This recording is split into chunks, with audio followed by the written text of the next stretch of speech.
धर्म गे बाट बये अविचल दिल सत्य आई सागा दुनिया को सुपथ दिखाए महावीर। आनंद दास ठाकुर धाम युग प्रधान महातपस्वी आचार्य श्री महासमन जी पावन चरणों में कोटि कोटि वंदन। श्रद्धेय मुनिश्री के पावन चरणों में भावभरा वंदन। उपस्थित समस्त श्रावक श्राविकागण। आगम गाथा में कहा गया है, नालसेन समम सुखम न विज्जा सह निदया न वैराग्यम ममत्तेनम नारंभेण दयालुया नारंभेण दयालुया। आगमकार कहते हैं नालसेन समम सुखम, अर्थात आलसी सुखी नहीं हो सकता। जीव का भाव रहता है कि मैं सुखी बनूं। हर कोई जीव सुख चाहता है, दुख कोई नहीं चाहता। दुख किसी को भी प्रिय नहीं है, भले छोटे से छोटा प्राणी हो, भले बड़े से बड़ा प्राणी हो। चींटी होती है, चींटी जा रही है, उसके सामने अंगुली रखो तत्काल पीछे हट जाएगी। क्यों? वह भी दुख नहीं चाहती, कोई कष्ट नहीं चाहती, सुख चाहती है। बड़े से बड़ा हाथी है, वह भी दुख नहीं चाहता, सुख चाहता है। तो भले इंसान हो, भले तिर्यंच हो, हर प्राणी सुख की कामना करता है, दुख की कोई कामना नहीं करता। इंसान एक समर्थ प्राणी है, समर्थ है क्योंकि 5 इंद्रियां उसे प्राप्त है। हालांकि तिर्यंच में भी पंचेंद्रिय प्राणी होते हैं, उनमें भी अपने प्रकार का सामर्थ्य होता है, परंतु जो बुद्धि का विकास, जो मन की शक्तियों का विकास मनुष्य में होता है, वह तिर्यंच में उतना नहीं हो पाता है। तो मनुष्य विकास की दृष्टि से एक समर्थ प्राणी, समर्थ इस धरती का जीव है। तो मनुष्य ये चाहता है कि मैं हमेशा सुखी रहूं, सुख प्राप्त करता रहूं, सुख की खोज में रहता है। और सुख की खोज में रहने के कारण वह नित्य नए आविष्कार करता है, नित्य नए प्रयास करता है और सुख की खोज में लगा रहता है। आगमकार कहते हैं आप सुख चाहते हो, परंतु कुछ लोग ऐसे होते हैं जो सुख तो चाहते हैं परंतु सुख प्राप्ति के लिए प्रयास नहीं करते हैं। तो उसमें बताया गया है कि सुखी कौन सुखी नहीं होता, तो जो आलसी होता है वह सुखी नहीं होता। सुख मिलता है वह पुरुषार्थ के बल पर प्राप्त होता है। किसी को पुण्योदय से सुख प्राप्त हो जाता है, वह अलग बात है, परंतु अगर पुरुषार्थ नहीं है तो पुण्योदय का सुख भी कितने दिन टिक पाएगा। तो पुरुषार्थ, अगर सुखी रहना चाहते हैं तो आलसी नहीं बने, पुरुषार्थ करते रहें। तो जो पुरुषार्थ करता रहेगा उसका हर दृष्टि से विकास होता है। कोई भौतिक दृष्टि से पुरुषार्थ करता है तो भौतिक विकास होता है, और कोई आध्यात्मिक दृष्टि से पुरुषार्थ करता है तो आध्यात्मिक विकास होता है। हर भवी प्राणी के भीतर में ये क्षमता समाई हुई है कि हर भव्य जीव शिव बन सकता है, हर कंकर शंकर बन सकता है। जो भव्य है वो मोक्ष को प्राप्त हो सकता है, परंतु कैसे प्राप्त हो, मोक्ष तक कैसे पहुँचे, तो बताया गया कि सम्यक पुरुषार्थ तो करते हैं। हर प्राणी कोई न कोई पुरुषार्थ करता है, कोई पेट के लिए करता है, कोई प्रतिष्ठा के लिए करता है, कोई परिवार के लिए करता है, कोई समाज के लिए करता है, किसी न किसी रूप में कोई न कोई पुरुषार्थ करते हैं। परंतु हर पुरुषार्थ को मोक्ष का वाहक नहीं माना गया है। वही पुरुषार्थ मोक्ष का वाहक है, जो सम्यक पुरुषार्थ हो, जो कर्म क्षय करने वाला पुरुषार्थ हो, जो निर्जरा कराने वाला पुरुषार्थ हो, जो संवर कराने वाला पुरुषार्थ हो, वह पुरुषार्थ जीव को मोक्ष की ओर अग्रसर करता है और वही पुरुषार्थ सम्यक पुरुषार्थ होता है। एक सपेरा सांप को टोकरी में डाल करके एक गांव से दूसरे गांव जा रहा था। रास्ते में जंगल आया, थक गया था, सोचा थोड़ा विश्राम करूं। टोकरी सर से नीचे उतार दी, पेड़ की छां में वहां पर सो गया। पेड़ के इर्द गिर्द में बहुत सारे बिल थे और उनमें चूहे रहते थे। एक चूहा बाहर निकला। चूहों का तो स्वभाव ही होता है कुतरना, कुछ भी मिल जाए कुतरो। तो वह एक चूहा उस टोकरी के पास गया और टोकरी को कुतरने लगा। कुतरते कुतरते टोकरी में छोटा सा छेद कर दिया और उस छेद में से, छेद करने के बाद जिज्ञासा होती है अंदर क्या है, तो चूहा अंदर घुसा। जैसे ही अंदर घुसा और अंदर तो सांप बैठा हुआ था और सांप ने झट से उसको अपना निवाला बना लिया, उसको खा लिया। चूहे ने पुरुषार्थ तो किया, उसने अपना पुरुषार्थ किया, परंतु उसका पुरुषार्थ जो था वह गलत दिशा में था, सही दिशा में नहीं था, विपरीत दिशा में था। और विपरीत दिशा में पुरुषार्थ होने के कारण उसे असमय मृत्यु से सामना करना पड़ा। उसे चाहिए था, कुछ खाने के लिए भोजन चाहिए था, परंतु भोजन उसे प्राप्त नहीं हुआ, उसे मृत्यु प्राप्त हो गई। तो वैसे ही पुरुषार्थ तो बहुत सारे लोग करते हैं, परंतु अगर गलत दिशा में पुरुषार्थ करते हैं तो उसे सुख प्राप्त नहीं होता, जो चाहिए वह प्राप्त नहीं होता, अपितु वह और दूसरी कठिनाइयों में फंस जाते हैं।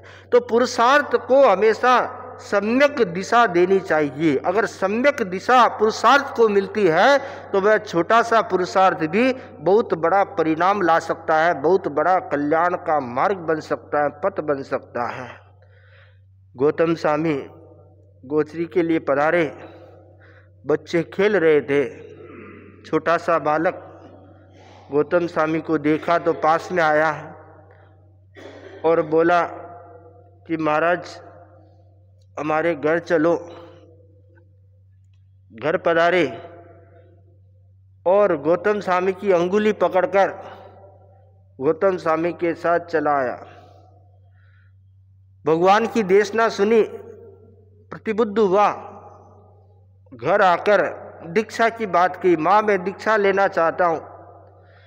माँ ने कहा बेटा तू छोटा सा है, अभी तू संयम जीवन के कष्टों को क्या जानता है, परंतु चेतना जब जागृत हो जाती है तब बाह्य कष्ट कष्ट नहीं रह जाते हैं। जो कष्ट प्रतीत होता है वह कष्ट देखने में कष्ट लगते हैं, परंतु वो कष्ट उनके निर्जरा के कारण बनते हैं, तो वो कष्ट कष्ट नहीं रह जाते हैं। अति मुक्तक ने, बालक का नाम अति मुक्तक, और बालक ने मुनि दीक्षा स्वीकार की। बाल सुलभ चपलताएं तो थी, अवस्था का अपना असर होता है।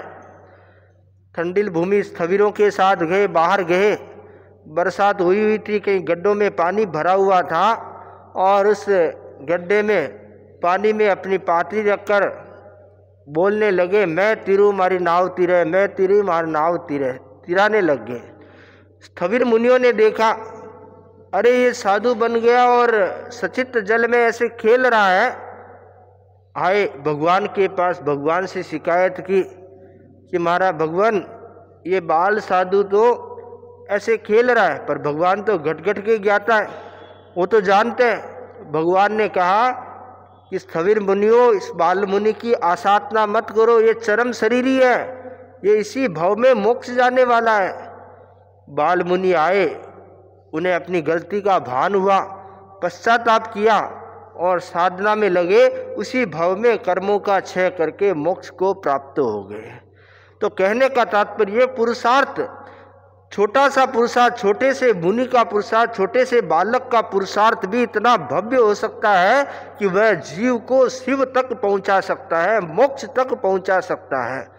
तो आलसी जो होता है वह हर प्रकार के सुख से वंचित होता है, उसे कोई प्रकार का सुख प्राप्त नहीं होता। इसलिए आलस्य को त्यागें। कुछ लोग सोचते हैं कि मैं काम करूँगा तो मेरे शरीर को तकलीफ होगी। शरीर को तकलीफ नहीं होगी। इस शरीर का अंत क्या है? शरीर का अंतिम परिणाम क्या है? राख होना है। मृत्यु के बाद शरीर को जला दिया जाता, अधिकतर जला दिया जाता है। तो जलने के बाद क्या रहता है? राख होना है। शरीर कितना ही स्वस्थ है, कितना ही बीमार है, कितना ही सुंदर है, कितना ही अच्छा लगने वाला है, परंतु उसका अंतिम हाल क्या है? अंतिम उसे जलाया जाएगा, राख होगी।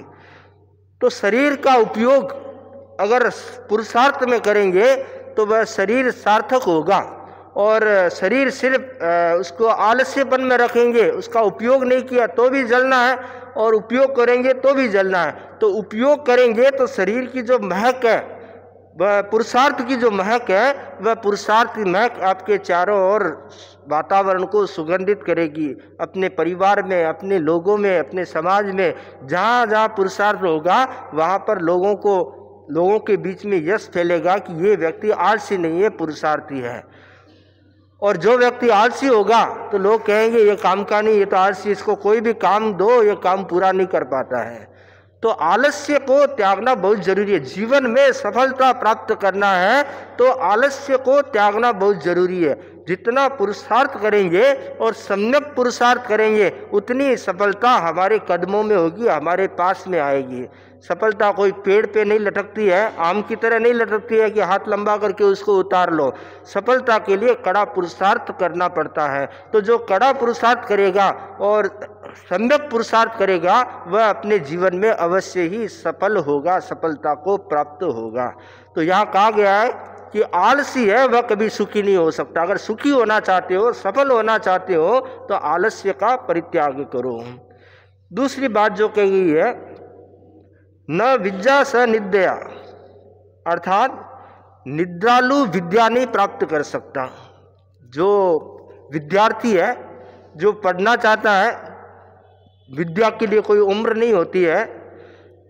जब चाहे व्यक्ति विद्या को प्राप्त करने का प्रयास कर सकता है। परंतु जो लोग निद्रालु होते हैं, नींद जिनको बहुत ज़्यादा आती है, वो लोग विद्या को प्राप्त नहीं कर सकते हैं। कुछ लोग ऐसे होते हैं 10 घंटा, 12 घंटा, 14 घंटा सोते रहते हैं, और जब पढ़ाई का समय होता है तब तो वो ज़्यादा नींद आने लग जाती है। पढ़ने बैठते हैं तो नींद अपने आप ऑटोमेटिक चालू हो जाती है। मोबाइल देखते हैं, बातें करते हैं, तब नींद नहीं आती है, पर जब पढ़ने बैठते हैं तब न जाने कहाँ से आती है, अपने आप नींद आने लग जाती है, और पढ़ते पढ़ते ही उस किताबों पे सो जाते हैं। तो जो निद्रालु होता है, अपनी नींद पर कंट्रोल नहीं कर पाता, वह बहुत बड़ी विद्या को प्राप्त नहीं कर सकता, विद्या के रहस्यों को प्राप्त नहीं कर सकता। अगर विद्या को प्राप्त करना है तो निद्रा विजय की साधना करनी होगी। निद्रा विजय का मतलब ये नहीं है कि आप सोए मत, ऐसा नहीं है। आपकी शरीर की आवश्यकता पूर्ति है उतना सोना उपयुक्त है, परंतु उससे ज़्यादा नहीं सोना चाहिए। 5 घंटा 6 घंटा में पूर्ति हो जाती है तो उससे ज़्यादा नहीं सोना। दिन में भी सोगे, शाम को भी सोगे, रात को भी सोगे, जब देखो तब सो रहे, बैठे तो सो रहे, नींद आ रही है। तो ऐसा जिसका स्वभाव होता है, ऐसा जिसका आलस्य होता है, वह व्यक्ति विद्या से वंचित हो जाता है। परम पूज्य कालूगणी जब गुरुदेव तुलसी छोटे थे, बाल मुनि थे, तो उन्होंने अपने आचार्य बनने से पहले 11 वर्ष के संयम पर्याय में 20,000 पद्य परिमाण श्लोक कंठस्थ किए। 20,000 श्लोक। आज एक भक्तामर याद होता है कि हमारे को भक्तामर याद है। भक्तामर में कितने श्लोक है? 44-48 श्लोक है। तो 20,000 पद्य परिमाण उन्होंने याद किए।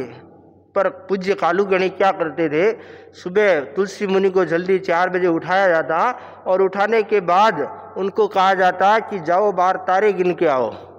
उस जमाने में राजस्थान में गाँव में तारे दिखाई देते थे, तो बाहर तारे गिन के आओ। तो बाहर गए, मतलब बाहर की ठंडी हवा लगी, ऑक्सीजन लगी, थोड़ा ब्रेन में ऑक्सीजन पहुंचा, थोड़ी नींद उड़ जाती है। फिर उसके बाद स्वाध्याय करो, पुनरावर्तन करो। जो सीखा है उसका रिवीजन करो।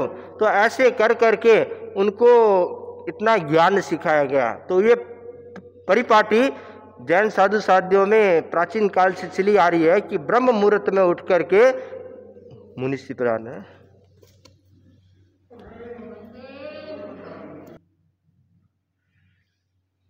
अहिंसा के अवतार भगवान महावीर स्वामी के श्री चरणों में कोटि से वंदन। युग प्रदान आचार्य महासमुद्र के श्री चरणों में कोटि से वंदन। मुनिवृंद, उपस्थित धर्म प्रेमी भाई और बहनों,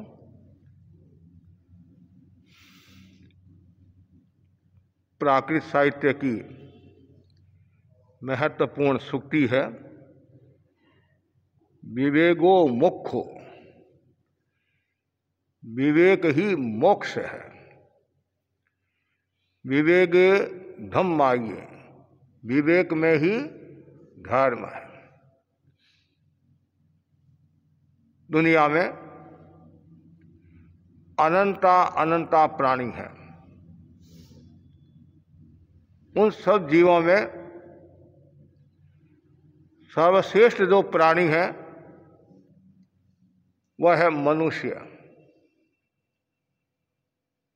मनुष्य की श्रेष्ठता का जो आधार बताया गया है वह है विवेक। विवेक का अर्थ है पृथक्करण। दूध का दूध, पानी का पानी। और विवेक की बहुत महत्वपूर्ण परिभाषा भी बताई गई है, हेयोपादेय ज्ञानं विवेक। छोड़ने योग्य क्या और ग्रहण करने योग्य क्या, इस ज्ञान को विवेक कहा गया है। जिस प्रकार पंछियों का आधार पंख होता है, सितारों का आधार आकाश होता है, वृक्ष का आधार जड़ होती है, उसी प्रकार मनुष्य के जीवन का आधार विवेक है। विवेक को परमो धर्म, विवेक को परम धर्म बताया गया है। विवेक परमं तप है, विवेक परम तत्व है। विवेक परमं ज्ञानम, विवेक परम ज्ञान है। और विवेको ही मुक्ति साधनम, विवेक ही मुक्ति का साधन है। जिसकी विवेक चेतना जागृत हो जाती है तो समझना चाहिए शीघ्रातिशीघ्र कर्म क्षय करके मोक्ष को प्राप्त हो जाता है। विवेक को अलौकिक तत्व से उपमित किया गया है। विवेक दिव्य शक्ति है, दिव्य संपदा है। विवेक का अर्थ प्रज्ञा का जागरण भी कह सकते हैं। अब विवेक किसका होना चाहिए, किसमें विवेक होना चाहिए? कहम चरे कहम चित्ते कह मासे कहम से, कहम भुंजन तो भाषण तो पाँव कमुना बंदई। गुरुदेव से शिष्य निवेदन करता है, गुरुदेव हम कैसे चले, आदि प्रवृत्ति कैसे करें जिससे हमारे कर्मों का बंधन न हो। गुरु कहते जैम चरे, तुम कोई भी प्रवृत्ति करो उसमें जागरूकता रखो, यत्नपूर्वक विवेक के साथ प्रवृत्ति करो। 5 समितियां हैं, क्रिया समिति, भाषा समिति, ऐषणा समिति, आदान निक्षेप समिति, उत्सर्ग समिति, परिष्ठापन समिति। क्रिया समिति विवेक के साथ चलना, देख देख कर चलना, बात करते हुए नहीं चलना, हंसते हंसते नहीं चलना, दौड़ते दौड़ते नहीं चलना, एकदम धीरे धीरे भी नहीं चलना, विवेक के साथ चलना। आपने सुना होगा उदाहरण प्रसंग, तेरापन धर्म संघ के 9 अधिशास्त्र आचार्य तुलसी राजस्थान के पिलानी क्षेत्र में विचरण कर रहे थे। वहाँ से उन्होंने विहार किया और साथ में थे जुगल किशोर जी बिरला। और बीच बीच में वो प्रश्न पूछते, गुरुदेव रुकते और जवाब देते, फिर गुरुदेव रुकते जवाब देते, फिर गुरुदेव रुकते जवाब देते। जुगल किशोर जी के मन में शंका का भाव हुआ, संशय का भाव, या ऐसा कह दे उनके मन में आया कि गुरुदेव के कोई शरीर में तकलीफ तो नहीं है, पीड़ा तो नहीं है। और तत्काल उन्होंने कहा, गुरुदेव आपके पैरों में तकलीफ है, जो बार बार आपको रुकना पड़ता है, पैरों में तकलीफ नहीं है। रुका तो मैं इसलिए, आपने मुझे प्रश्न पूछा, उत्तर देने के लिए रुका। हमारा नियम है चलते समय बात नहीं करना। जैसे ये कहा, जुगल किशोर जी ने सॉरी माफी मांगी, मुझे आपकी चर्या का ज्ञान नहीं था। तो ये हमारा नियम है। आपने गुरुदेव महासमुद्र जी को देखा, इरिया समिति में कितने सजग है। रास्ते में कोई जीव जंतु आ जाता है, तत्काल साधुओं को सचेत कर लेते हैं। और एक साधु की संभवतः नियुक्ति भी है कि कोई जीव जंतु आदि आ जाए तो संतों को सावचेत कर लो, जागरूक कर लो। हमारे एक संत हुए, फिर बाद में संघ से अलग हो गए, मुनि रंगलाल जी के बारे में बताया जाता है। उनकी इरिया समिति बहुत ही परफेक्ट थी, इतने वो सजग थे। ऐसे तो हर साधु इरिया समिति में सजग रहता है, फिर भी कुछ की विशेष इरिया समिति होती है। तो जो व्यक्ति इरिया समिति में सजग रहता है, विवेक रखता है, तो उसकी आत्मा का ऊर्ध्वारोहण होता है। ऐसे ही भाषा समिति, विवेक के साथ बोलना, कब बोलना, कितना बोलना, क्यों बोलना, किसके सामने कैसे बोलना, इस सब का विवेक होना चाहिए। आक्रोश में नहीं बोलना, अहंकार में नहीं बोलना, मर्मकारी भाषा का प्रयोग नहीं करना, संशयकारी भाषा का प्रयोग नहीं करना, अव्यक्त भाषा का प्रयोग नहीं करना, कठोर भाषा का प्रयोग नहीं करना, गर्व सहित भाषा का प्रयोग नहीं करना, विवेक के साथ बोलना। और जो व्यक्ति विवेक के साथ नहीं बोलता है, अविवेक में बोलता है, खुद तो दुखी होता ही है और कभी परिवार समाज को भी दुखी बना देता है। कभी कभी आवेश में आकर ऐसे शब्दों का प्रयोग कर लेते हैं, अर्थ का अनर्थ हो जाता है। माँ और बेटे के आपस में बहुत प्रेम, इतना प्रेम, इतना प्रेम। एक दिन बेटे ने माँ से कहा कि आज मैं नाश्ता नहीं करूँगा, 15 अगस्त है, आज प्रोग्राम है और मैं जल्दी आ जाऊँगा, इसलिए तुम भोजन तैयार रखना, 10 बजे के आसपास मैं आऊँगा, भोजन तैयार रखना। माँ ने कहा बेटा जा। बेटा गया। माँ ने सोचा अभी वो आया नहीं है तो मैं पानी लेकर आ जाऊँ। पुराने समय में बाहर से पानी लाते थे, कुएं बावड़ी से पानी लाते थे, 1-1 किलोमीटर 1.5 किलोमीटर पानी लाना होता था। आज तो एक मंजिल से दूसरी मंजिल भी यदि पानी चढ़ाना है तो मशीन के बिना बात ही नहीं। और एक लोटा भी कभी ऊपर ले जाना है तो भी कभी कभी समस्या आ जाती है, समस्या आ जाती है। तो माँ ने सोचा मैं अभी देरी है बेटे के आने में, पानी लेकर आ जाऊं। और माँ पानी लेने के लिए गई और पीछे से लड़का आ गया। लड़का आया और लड़के ने माँ को देखा नहीं, इधर तो भूख लगी हुई थी, इधर माँ को देखा नहीं, तो उसके मन में दूसरा भाव आया, अन्यथा का भाव आ गया, गुस्से का भाव आ गया। और इतने में माँ पानी लेकर आ गई। जैसे ही माँ को देखा और लड़का बोला कहाँ मरी थी, तुम्हारे को पता नहीं, मेरे को भूख लगी हुई है। उस समय माँ को भी शांति रखना था, विवेक रखना था। माँ को भी गुस्सा आ गया, तुम्हारे हाथ टूटे हुए, छिका में राबड़ी रोटी पड़ी है, लेकर खा लेता। एक ने क्या कहा, कहाँ मरी थी, एक ने क्या कहा, तुम्हारे हाथ टूटे हुए। उसमें दोनों के अशुभ आयुष्य का बंधन हो गया। आयुष्य का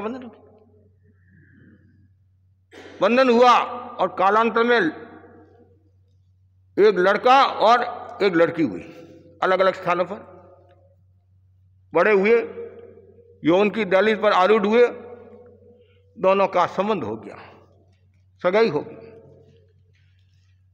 और एक दिन की बात है, बाप से बेटा बोलता है मैं विदेश कमाने के लिए जाऊंगा। बाप ने कहा हमारे पास खूब धन है, 7 पीढ़ी की व्यवस्था है, कोई टेंशन की बात नहीं है, तू मत जा। वो बोला मैं जाऊंगा, मैं बाप का नहीं खाऊंगा, मैं खुद मेरे पैरों पर खड़ा होकर कमा कर खाऊंगा। बाप ने खूब समझाया। राजस्थानी कहावत है नहीं, नटियो नटियो नैनसी तांबो दे तलाक। मना करने बावजूद भी कभी कभी आदमी मानता नहीं है, ठीक, और तो बाप क्या करेगा। वो अपने साथियों के साथ गया। पुराने समय में समुद्री यात्रा होती थी, जहाज के द्वारा रवाना हुआ, आगे बढ़ा, तूफान आया और जहाज डगमगाने लगा। परिणाम ये आया, साथी लोग पानी में डूब गए, मृत्यु को प्राप्त हो गए, और ये एक हेन केन प्रकारण बाहर आ गया। बाहर आया, धूज रहा था, ठंड लग रही थी, उधर आसपास और कोई था नहीं, उधर सामने देखता कोई नगर नजर आ रहा है। इतने में एक नौजवान आता है और ये लड़का बोलता है, युवक बोलता है, मेरे को दूधनी लग रही, मतलब छूट गई है, ठंड लग रही है, बताओ ये गांव कौन सा है? कि ये गांव तो उज्जैनी नगरी है। अरे यहाँ तो मेरा ससुराल है, सगाई मेरी यहाँ हुई है, तो आप ऐसा करो, मेरे ससुर जी को पता चल जाए कि आपके जमाई जी आए हैं, ऐसी स्थिति हो गई है। और वो नौजवान भी अच्छा समझदार था, और वो सोचने लगा कि मेरे सेठ का जमाई है, नगर सेठ का जमाई है, मेरा कर्तव्य है। तत्काल वो वहाँ से रवाना हुआ, जल्दी आया और सेठ को कहा ऐसी स्थिति हो गई है और आपको जल्दी से जल्दी बुला रहे हैं। सेठ अपने साथियों के साथ आता है। इधर सेठ की लड़की ने भी सुना, मेरे पतिदेव आ रहे हैं, ऐसे तो मिल नहीं सकती हूँ। आजकल का जमाना नहीं था, आजकल तो पता ही नहीं चलता है बहन है, भाई है, पति है, पत्नी है, कभी कभी ऐसा भी होता है। तो उसने अपनी सहेलियों को कहा कि मिलने के लिए चले। उसने क्या किया, पीछे का रास्ता लिया। गांव के रास्ते से जाए तो कोई पूछ ले, नए कपड़े पहने हुए थे, आभूषण पहना हुआ, तो कोई पूछ ले कहाँ जा रहे हो। तो उस समय तो थोड़ा भय भी था, डर भी था। पीछे के रास्ते से सहेलियों के साथ आ रही है। इधर ये सेठ जैसे ही पहुंचता है और लड़का मृत्यु को प्राप्त हो जाता है। सेठ को बहुत आघात लगा, बहुत धक्का लगा। मेरे एक ही लड़की जिसके साथ इसका संबंध हुआ, शादी होने वाली थी, जहाँ चला गया, बहुत पीड़ा हुई, बहुत कष्ट हुआ, दुख हुआ। और छोटी अवस्था में कोई भी जाता है, ऐसे भी दर्द पीड़ा तो होती है, लेकिन मन को मजबूत किया। अब जो होना वो तो हो गया। उसने सोचा अब सीधे के रास्ते से जाऊं, जिस रास्ते से मैं आया हूं उस रास्ते से नहीं, अब पीछे के रास्ते से, सीधे रास्ते से जाऊं। और उधर वो लड़कियां भी उधर उसी रास्ते से आ रही, और रास्ते में डाकू मिल गए, चोर मिल गए। लड़कियों को खड़ा किया, कौन? लड़कियां धूजने लगी, और एक लड़की के ज्यादा आभूषण पहना हुआ था, सेठ की लड़की के सब उतार दो। अब बेचारी वो लड़कियां करे क्या, उतार दिया। और ये कंगन आदि पहने हुए थे, वो निकल नहीं रहे थे। डाकुओं ने, चोरों ने सोचा कि और कोई आदमी आ नहीं जाए, पकड़ नहीं ले। तत्काल दोनों हाथ काट दिए, हाथ काट लिए और कंगन लेकर भागे, और लड़की नीचे गिर पड़ी, खून बह रहा है और कोई उपाय नहीं। सहेलियां भी बहुत दुखी होगी, क्या करे। इतने में वो लाश को लेकर सेठ उसी रास्ते से आ रहा।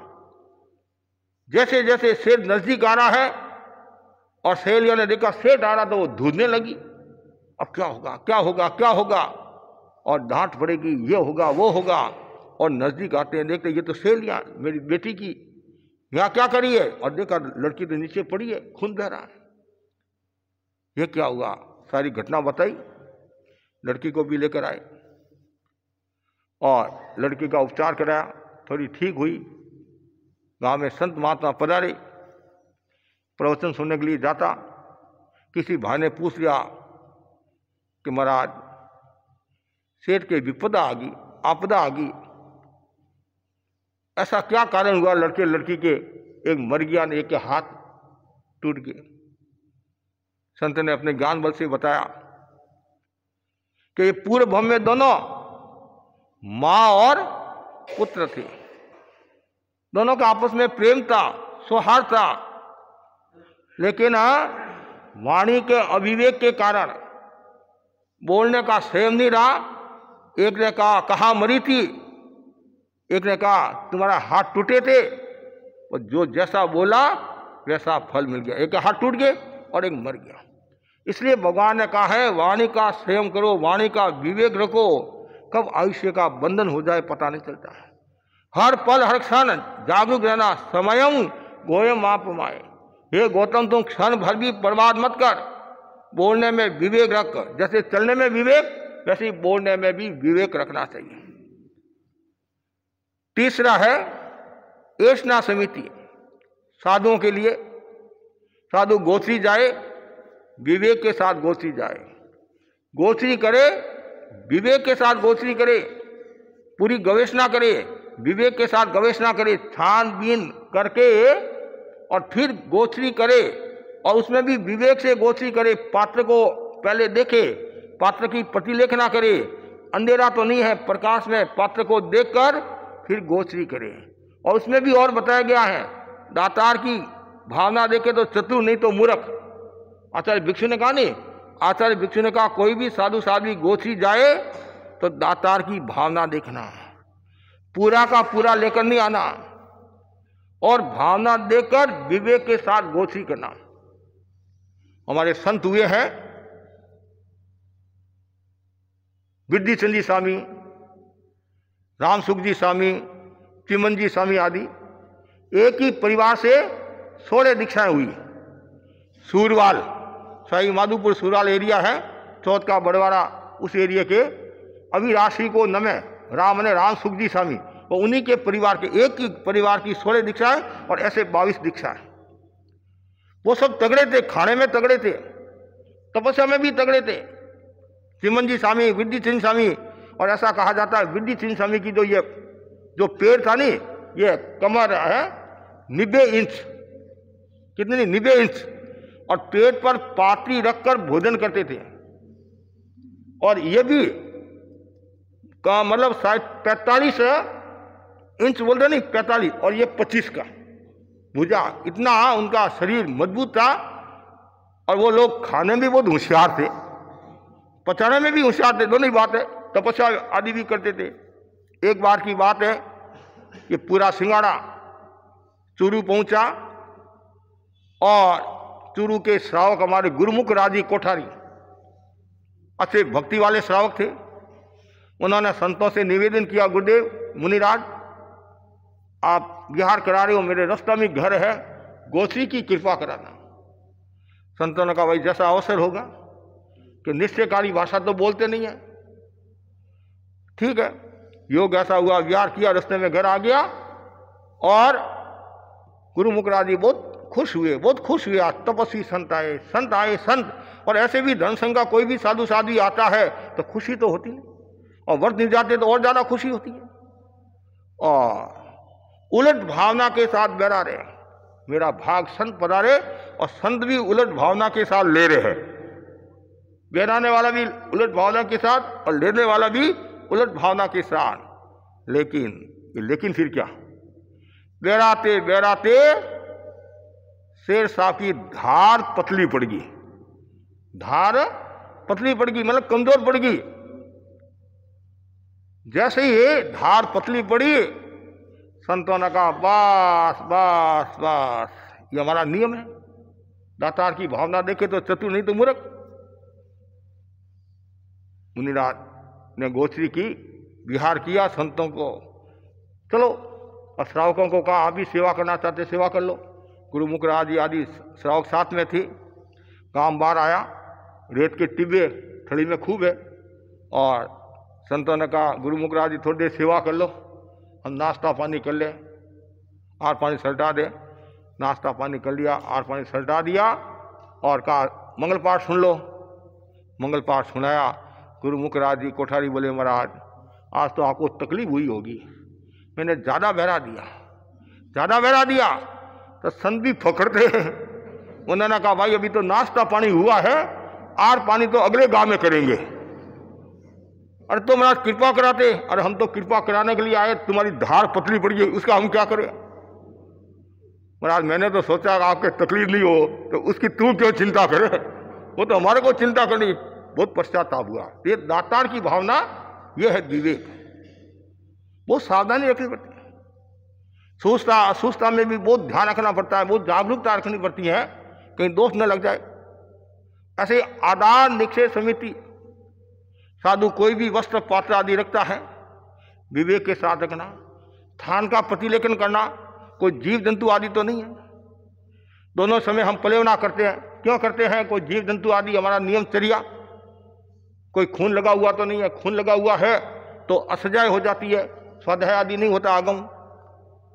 ऐसे ही फेंकना नहीं, बच्चे फेंकते नहीं कागज को या ऊपर से छिलका फेंकते हैं, नहीं। हमारा नियम है, परिष्टापन का पूरी विधि है, बाहर पलटना उस हिसाब से, अंदर पलटना उस हिसाब से।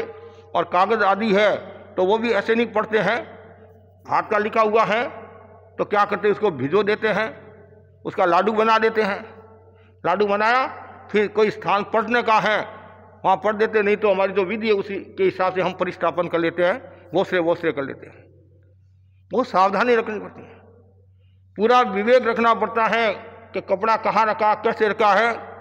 अब हम घरों में जाते नहीं, बहनें बहुत चतुर होती है, एकदम व्यवस्थित कपड़ों को रखती है, हर चीज़ व्यवस्थित है। तो वैसे हमारे साथियों को आपने देखा होगा, कहीं गंदगी का सवाल नहीं, कहीं एक टुकड़ा भी इधर उधर नहीं मिलेगा। हमारे संत भी बहुत सजग है, क्यों? साधना में बाधा नहीं आए। और ज़्यादा चीज़ें होगी तो प्रतिलेखना में समस्या आएगी, एक इधर पड़ी एक उधर पड़ी है तो ध्यान नहीं रहता है, कभी दोष भी लगता है। इसलिए सावधानी पूर्वक लेना और सावधानी पूर्वक रखना। उसके बाद में उत्सर्ग परिष्टापन, बाहर कोई चीज़ फेंकना है तो ऐसे नहीं फेंक सकते हैं, पहले स्थान का प्रतिलेखन, जैसे प्रस्रवण है, पेशाब है, बासी पानी है आदि है, स्थान है तो पहले स्थान को देखते हैं, आज्ञा लेते हैं। अनुजान जस उगम, जिस किसी का हो उसकी आज्ञा है, और फिर उसके ऊपर रेत देते, बासी पानी पलटा रेत देते, क्यों? कोई जीव जंतु नहीं आ जाए, कहीं ये जीवों की हिंसा न हो जाए। यह एक परिष्टापन उत्सर्ग समिति है। तो ये 5 समिति है। समिति का मतलब प्रवृत्ति। तो साधु इनमें सजग रहे और विवेक से कार्य करें। ऐसे मन गुप्ती, वचन गुप्ती, काय गुप्ती। काया से भी कोई प्रवृत्ति करता है तो विवेक, वचन से भी विवेक और मन से भी विवेक। विवेक जरूरी है। और विवेक यदि नहीं होता है, अविवेक होता है तो आपदा आ जाती है, विपदा आ जाती है, कष्ट आ जाता है। और साथ में यह भी ध्यान रखना चाहिए किस समय मुझे क्या करना है और पहले किसको प्राथमिकता देना है, उसमें भी विवेक की आवश्यकता होती है। अब आपके सामने पिता का भी काम है और आपका भी काम है और परिवार के सदस्यों का भी काम है, उसमें ये विवेक रखना पड़ता है पहला किसका काम करूं, पहला आवश्यक कौन सा है, या फिर माता पिता को सम्मान की दृष्टि से यह है विवेक। भगवान ऋषभ के पुत्र कौन हुए हैं? एक भरत भी हुआ नहीं, ऋषभ का पुत्र भरत नहीं? हाँ, तो भरत और भी अनेक पुत्र थे और भरत को एक साथ में 3 बधाइयां प्राप्त होती है। भगवान ऋषभ को केवल ज्ञान, पुत्र की प्राप्ति और चक्र रत्न की प्राप्ति। तो उस समय भरत ने विवेक का परिचय दिया, पहले एक केवलीय महोत्सव मनाया, धर्म का काम, यह है विवेक। उधर भरत और सोनार का एक उदाहरण आता है। भगवान से प्रश्न पूछा गया, भगवान ने कहा भरत तू मोक्ष में जाएगा, और सोनार को कहा तू नरक में जाएगा। प्रश्न पूछा, भगवान ने ये उत्तर दिया, भरत मोक्ष में जाएगा, ये सोनार नरक में जाएगा। हो सकता है सोनार ने पूछ लिया हो। तो सोनार के मन में आया, देखो राजनीति में तो भाई भतीजावाद होता ही है, धर्म के क्षेत्र में भी भाई भतीजावाद, यहां भी पक्षपात, मेरे को तो नरक और आपके बेटे को मोक्ष। जो 6 खंड का मालिक है, धन में पदार्थ में डूबा हुआ है, मूर्छा रखने वाला है, उनको तो मोक्ष, और मेरे पास कुछ नहीं है फिर भी मेरे को क्या करेंगे, नरक में जाएगा। ये बात शहर में फैली और साथ में भरत के कानों में भी आई। भरत के मन में विचार आया, इसने भगवान की आराधना की है, मेरा कलेक्टर कोई प्रॉब्लम नहीं, भगवान की आराधना की, केवल ज्ञानी की आराधना की है। और केवल ज्ञानी कभी झूठ नहीं बोलते हैं, तीर्थंकर कभी झूठ नहीं बोलते हैं, अभी तक उनकी वाणी एकदम सत्य होती है। ये तो रूप दूसरा हो गया, लेकिन भरत विवेक संपन्न था, अनासक्ति वाला भी था। तत्काल भरत ने उस सुनार को बोला, सुनार को बोला तो सुनार और डर गया। वो राजस्थानी कहावत नहीं, सास बोलिया माई मारे, सत्य बोलने पर मां भी मारती है। मैं सही बोला इसलिए ये समस्या आई, और मैं मौन रहता तो कोई समस्या नहीं आती। अब चक्रवर्ती है, कुछ भी कर सकता, आदेश है, जाना तो पड़ेगा ही। गया और चक्रवर्ती ने तेल से भरा हुआ कटोरा दिया, लबालब भरा हुआ, और कहा तुम नगरी में घूमो और नगरी में क्या हो रहा है और वापिस आकर मुझे बताना। लेकिन यह ध्यान रखना, एक बूंद भी नीचे नहीं गिरे। एक बूंद भी यदि नीचे गिर गई तो मेरे पीछे, तुम्हारे पीछे अंगरक्षक मेरे चलेंगे, तलवार से तुम्हारे को उड़ा देंगे। और फंस गया। हे भगवान, हे भगवान, हे भगवान। ऐसे भगवान याद आते कि नहीं आते हैं? जब दुख आता नहीं तब भगवान याद आते हैं। दुख में सुमीन सब करे, सुख में करे न कोई, तो सुख में सुमीन करे दुख काहे का होए। जब परीक्षा आती नहीं तब भगवान याद आते हैं, याद आते। परीक्षा आती है तब दादा के पास जाता, दादा मंगल पाठ सुनाओ, मैं परीक्षा में पास हो जाऊं। हम चेन्नई में थे, सुबह सुबह कुछ बच्चे आए, मैंने कहा आज इतने बच्चे कैसे आ गए, कभी आते नहीं है। क्या बात है महाराज? परीक्षा है, मंगल पाठ सुनाओ, हम परीक्षा में पास हो जाए। कोई लोग भैरू जी के वहां जाते हैं, भैरू जी मेरे लड़का हो जाए, पोबारा 25 हो जाए, 1.25 मणि बोल दूंगा, 1.25 रुपये की पूज मतलब प्रसादी चढ़ा दूंगा। आदमी कितना स्वार्थी है, 1.25 रुपये में सब काम करना चाहता है। तो वैसे ही अब समस्या होगी। आज्ञा तो ऑर्डर इज ऑर्डर, जा रहा है, पूरा सजग है, एक बूंद नीचे नहीं गिरे, एक बूंद नीचे नहीं गिरे। पूरी नगरी में घूमकर आ गया। मन में संतोष हुआ, कम से कम मरा तो नहीं, बस तो गया। भरत ने पूछा, सोनार जी नगरी में क्या हुआ? देखा सोने की दुकान, चांदी की दुकान और मोल आदि देखा कि नहीं देखा? कुछ नहीं देखा। कुछ तो देखा, मेरे को तो मौत दिख रही थी, इसके अलावा कुछ नहीं दिख रहा था। मौत दिख रही थी। भरत ने मार्मिक बात की, तुम्हारे को अभी मौत दिख रही है, मेरे को 24 घंटा ही मौत दिख रही है। मैं 6 खंड का मालिक हूं, लेकिन उसमें मैं अनासक्ति की साधना कर रहा हूं। ये मेरा कर्तव्य है, मैं कर्तव्य का निर्वहन कर रहा हूं। भगवान ने कहा वो ऐसी नहीं कहा। और तुम्हारे पास एक फूटी कौड़ी है, तो उसमें डूबा हुआ है, मूर्छा है, इसलिए तुम मरकर नरक में जाएगा, ऐसा भगवान ने कहा। नरक में जाने के कितने कारण हैं? 4 कारण है। महाआरंभ, महापरिग्रह, पंचेंद्रिय वध, मांसाहार। महापरिग्रह मतलब जो मूर्छा को परिग्रह कहा गया, उसमें डूबा हुआ है।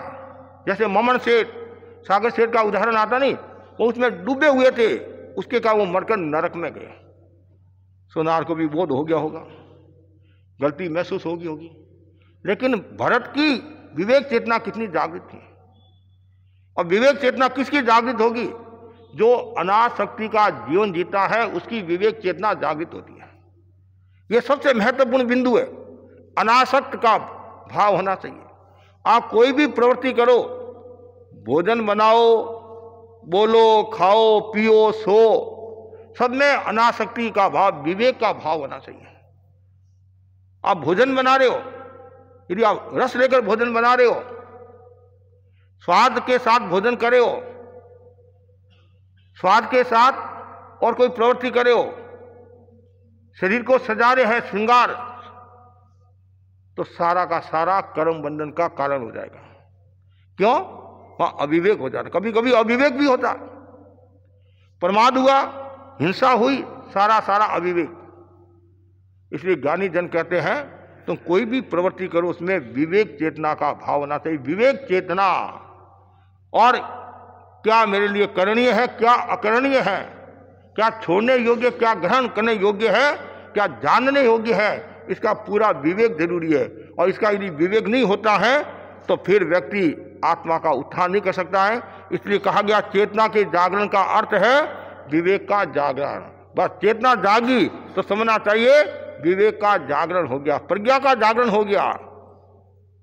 जितनी ज्यादा विवेक चेतना आपकी जागृत होगी उतना ही आपका विकास होगा। अब उदाहरण के लिए आपको सासू जी ने कोई काम दिया कि अमुक काम करना है, विवेक संपन्न होगा वो क्या करेगा, सब काम छोड़कर पहले सासू जी के काम को महत्व देगा।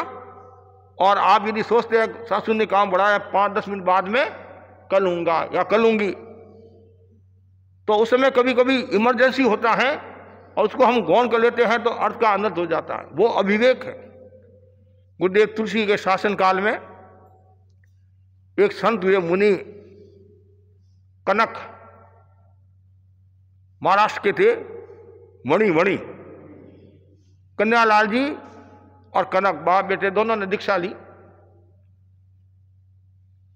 ली और कुछ दिन के बाद में कन्यालाल जी के मन में दूसरा भाव आ गया, उनका मन लगा नहीं साधुपना में। तो ऐसे मैं कैसे जाऊं, लड़के को तैयार किया, चल यहां कुछ नहीं है। किसी का मन खराब हो जाता है या अस्थिर हो जाता है, फिर दूसरों को तोड़ने की भी वो कोशिश करता है। मैं अकेला जाकर क्या करूंगा, मैं बेटे को भी साथ लेकर जाऊं। वो बोला मैं तो आने वाला नहीं हूं, मेरे माँ बाप तो यही है। अब कन्यालाल जी ने सोचा कि मेरा भंडाफोड़ न हो जाए, कहीं गुरुदेव को कह दिया तो मेरी मुश्किल हो जाएगी। अब कन्यालाल जी ने उल्टा क्या किया, गुरुदेव को शिकायत की। ये कनक कहना नहीं मानता, पढ़ाई नहीं करता। एक बार कहा, 2 बार कहा तो गुरुदेव ने शिक्षा दी, बेटा पिताजी की आज्ञा का पालन करना चाहिए, बड़े संत जैसा कहते वैसा करना चाहिए। दूसरी बार कहा, तीसरी बार कहा, एक बार गुरुदेव ने कड़ी उठावनी कर दी। किसके ऊपर, कनक के ऊपर। तुम ध्यान नहीं रखता है, आगे से मैं तुम्हारे से बात नहीं करूंगा, जो शब्दावली जो फरमाई गुरुदेव ने इस टाइप की। अब जैसे ये कहा, गुरु ये कहते तुम्हारे से बात नहीं करूंगा, ऐसा नहीं करूंगा, तुम आज्ञा का पालन नहीं करता है, पढ़ाई नहीं करता, ये नहीं करता है। कनक के आंखों में आंसू आ गए। क्या आ गए, आंसू आ गए। जैसे आंसू आए, गुरुदेव ने सोचा 10 साल का लड़का, आंख में आंसू, तो तत्काल सांत्वना दी। गुरुदेव मैं आपसे बात करना चाहता हूं। क्या कहा, बात करना चाहता। गुरुदेव के मन में क्या बात करेगा, 10 साल का छोकरा है, और वो भी पास में और कोई नहीं होना चाहिए, पास में और कोई नहीं होना चाहिए, एकांत में बात करना चाहता हूं। मंत्री मुनि भी पास में नहीं, मंगलाली सब जो आचार्य की दूसरी दे। अब बोलो गुरुदेव तुलसी भी देखते रहेंगे, ऐसी क्या बात है। ठीक है, और कोई संत कह देता पास में कोई नहीं रहना चाहिए, तो शायद बड़ा हो छोटा हो युवाचार्य कोई भी नहीं रह सकता। क्यों, मेरे कोई अंतरंग बात हो, कुछ भी बात हो, सबको मना कर दिया, एकांत। कनक मुनि बोले महाराज गुरुदेव आप फरमाते हैं बाप की आज्ञा का पालन करना चाहिए, विनय रखना चाहिए, ये करना। बाप तो कह रहा है घर चल, तो आप क्या फरमाओगे। जैसे ये कहा घर चल, बस अब तुम मेरे पास ही बैठ और कहीं नहीं जाना तुम्हारे। गुरु को विश्वास हो गया नहीं, एक छोटा साधु इस रूप में बोल रहा है तो दूसरे रूप में नहीं बोलेगा। वो गले लगाया, प्रेम दिया, मेरे पास बैठ। अब कन्यालाल जी को पता चल गया, अब तो भंडाफोड़ होने वाला है। अब तो सारी बात पहुंच गई गुरुदेव के पास में, और तत्काल 9-2-11 हो गए, संघ से अलग हो गए, चले गए। अब उसके बाद में उनकी कनक मुनि की विवेक चेतना देखो आप। गुरुदेव तुलसी ने कहा कनक जब घड़ी में कितना टाइम है हुआ देख कर आओ, या घड़ी लेकर आओ या घड़ी देख कर आओ। रास्ते में मगनमल्ली सब मिल गए, कनक जी आओ, पहले नहीं आऊंगा, पहले मेरे गुरु का आदेश का पालन। गुरु ने कहा घड़ी देख कर आओ या घड़ी लेकर आओ, मैं मंत्री मुनि मंगला सिंह भी देखते रह गए कि कितनी विवेक चेतना जागृत, छोटा सा साधु है, कितना विवेक जागृत है। पहले गुरु का, फिर बाद में मंत्री मुनि के पास गए। उसमें मंत्री मुनि नहीं थे, मंत्री मुनि तो 2001 में बने, लेकिन वो कम नहीं थे, मंत्री से कम नहीं थे।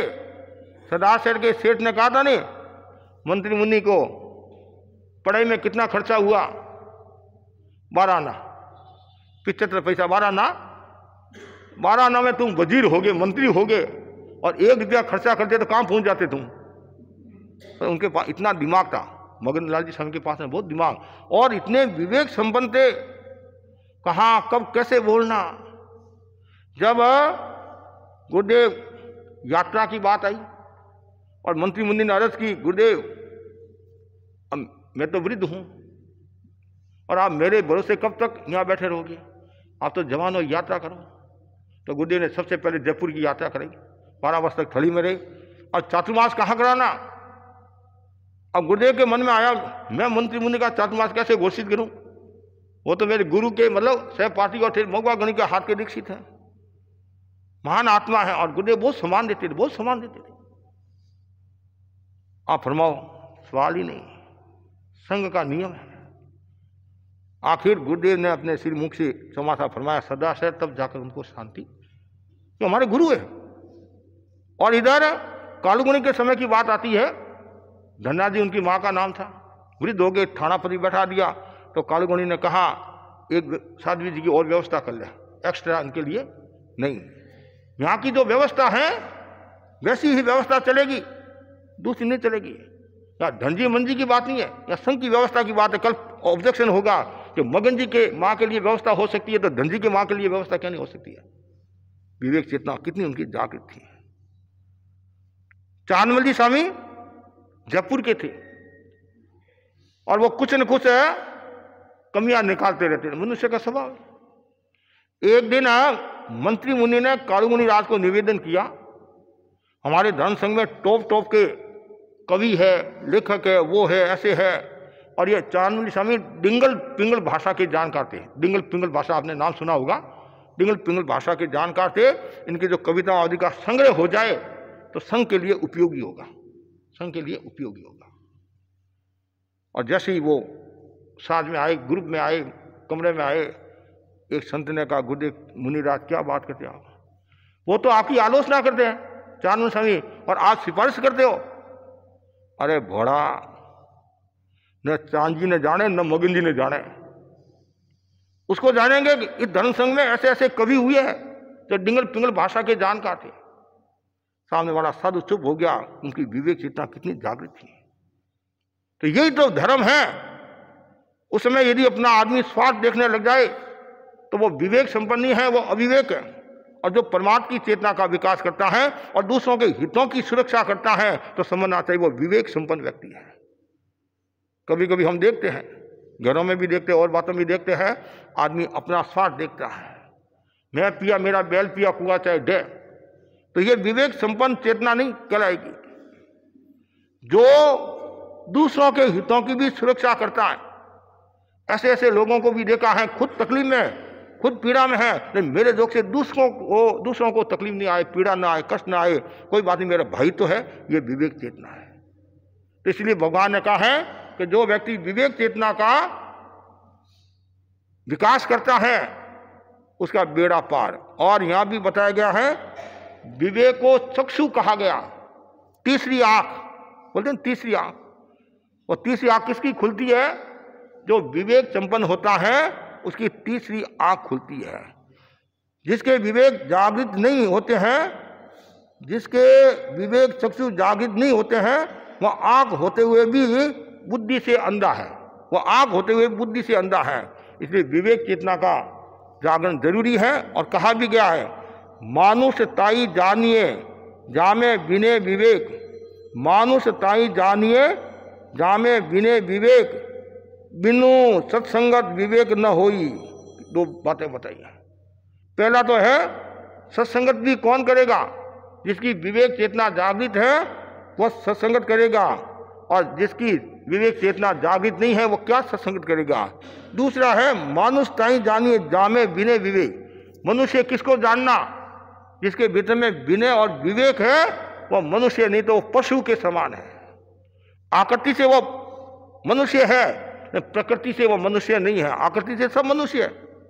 अब प्रकृति से मनुष्य कौन होता है? जिसके भीतर में मानवता होती है, विवेक होता है, विनय होता है। इसलिए सभी भाई बहनों को विवेक चेतना को जागृत करना चाहिए। और जो व्यक्ति विवेक चेतना को जागृत करता है वह व्यक्ति अपनी आत्मा का विकास करता है और आत्मा का उद्धार करता है। तो सभी भाई बहनों के प्रति यही मंगल कामना करता हूँ, ज़्यादा से ज़्यादा भाई बहन विवेक चेतना का विवेक चेतना को जागृत करे। और गुरुदेव ने भी ये कान विवेको धम्माई है, ये गुरुदेव के द्वारा ही ये पद्य है। 2012 की बात होगी, विक्रम संवत, वहाँ उज्जैन है, हाँ वही को नहीं, उज्जैन की बात है। ये विवेक धम्म आइए, विवेक में ही धर्म है। आप कोई भी प्रवृत्ति करो विवेक के साथ करो। व्याख्यान सुन रहे हो उसमें भी विवेक होना चाहिए। कैसे? महाराज तो व्याख्यान सुना रहे हैं और आप पड़ोसी से बात कर रहे हो। महाराज व्याख्यान सुना रहे हैं, हल्लो हल्लो कर रहे हैं। व्याख्यान सुना रहे महाराज और बीच में जा रहे हैं। अब 1 मिनट देरी है मतलब मंगल पाठ सुनाने में, लेकिन हमारी बहनें इतनी सजग है, इतना ध्यान रखती है, 1 मिनट का भी सदुपयोग। मंगल पाठ तो बाद में सुन लेंगे, कि लिफ्ट में 5 मिनट खड़ा रहना पड़ेगा, इसलिए आगे जाकर पहले मैं खड़ी हो जाऊं। अरे 1 मिनट में क्या फर्क पड़ता है? नीचे जाकर आप 10 मिनट बात करते हैं। कभी कभी हम देखते हैं, हम कभी इशारा भी करते हैं 5 मिनट का काम, नहीं महाराज बहुत जल्दी है, जाना है, बच्चे को स्कूल भेजना है, वो टैक्सी वाला आ गया है। और फिर नीचे जाकर देखते हैं वही बहन वहीं खड़ी है।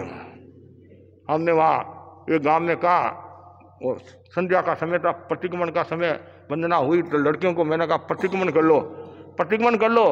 लड़कियों ने कहा हमारा घर पर काम है। ठीक है, तो मैं भी चुप हो गया। लड़कियों का काम रहता रसोई आदि का। आपको आश्चर्य होगा, लड़कियां गई चौक में खड़ी होगी, मेरा प्रतिक्रमण पूरा हो गया, उन लड़कियों की बातें पूरी नहीं हुई। तो इसलिए विवेक जरूरी है हर प्रवृत्ति में। जितना ज्यादा विवेक होगा उनका, नहीं हंस दृष्टि की जो बात आती है, तो वैसे हमारे भीतर में भी विवेक चेतना जागृत होए। और विवेक चेतना जागृत होगी तो शीघ्र ही कर्म क्षय करके अपने स्वरूप को प्राप्त कर सकते हैं, मोक्ष को प्राप्त कर सकते हैं। इसलिए पहला ही क्या, विवेको मोक्ष हो, विवेक ही मोक्ष है, विवेक ही मोक्ष है। इसलिए ज़्यादा से ज़्यादा भाई बहन विवेक चेतना का जागरण करें, इसी आशा के साथ ओम। और पचकान